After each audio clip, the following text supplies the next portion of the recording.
Once again, I'm going to have Jim stab from an overhead position. I'm going to step to the outside, make the X with my wrist. My right arm is under my left. Slide the right elbow underneath his. I rotate my shoulders a little bit, but I want to maintain facing Jim. I'm going to crank back on his hand, shuffle back to keep him going off balance, to try to get him to fall. And a lot of times too, when a person's off balance, their grip on something could relax because they're going to try to, catch themselves from falling. So I'm going to take him all the way down. At this point, drive my knee into his ribs, crank a little bit harder. You see the knife does pass by my lower legs. So that's why I say anytime you face a knife, you're going to get cut. You face a gun, you're going to get shot. There's still a chance when you're affecting your self-defense techniques that you can be wounded. But I'm going to crank on that arm. If I feel like I have a strong enough grip and I can hold his wrist back here, I could pop him, hit him, and I want to try to open that hand up and force the knife out, grabbing the handle and backing off. I don't want to stand there and admire my work. I want to back off and get far enough away from him that, in case he's able to get up and try to restart his attack, I'm far enough away that I can react. Let's flow through it. We'll flow through it just a little bit. Strike, pull him in, strike, strike, strike.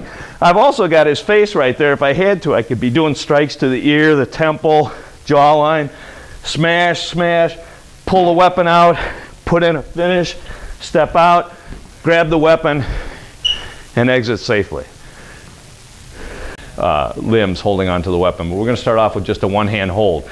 In this situation, the gun's pointing at a specific target, and that's what I have to worry about, is where the barrel's pointing, not where the handle is or where the trigger is, but where that barrel's pointing.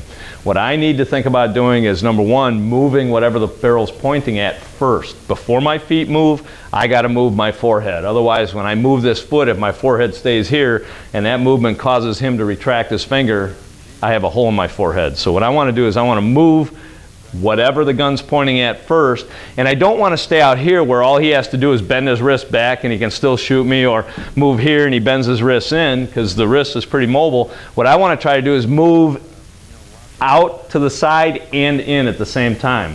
But at the same time that I'm moving whatever the gun's pointing at, I want to redirect where the barrel is pointing. So if I'm going to move to the outside, I want to move the gun towards the assailant's inside.